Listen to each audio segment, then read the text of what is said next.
Oh yeah, it's Friday, das heißt, es ist wieder Hair Day bei uns. Mein Name ist Dominik und herzlich willkommen bei Heidek TV. Moin Torben. Hi. Schön, dass du hier bist. Ja, du bringst eine Haarsituation mit, die dich nicht mehr ganz so glücklich macht. Die werden wir heute lösen. Erzähl doch mal ganz kurz den Zuschauern, wie alt bist du und wo kommst du her? Hi Leute, ich bin Torben, ich komme aus Braunschweig und bin 23 Jahre alt.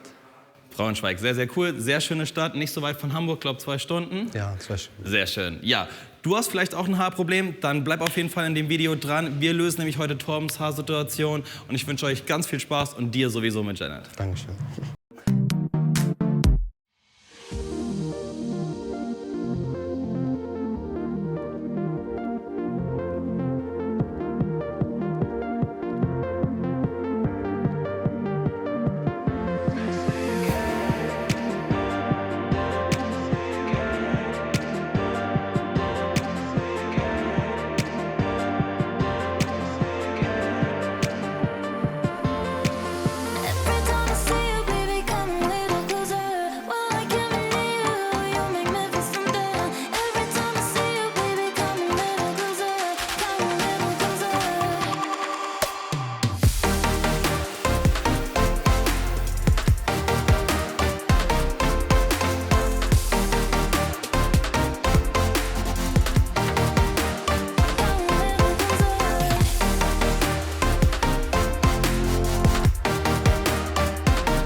Ja, ich würde sagen, wir sind fertig. Wie fühlst du dich?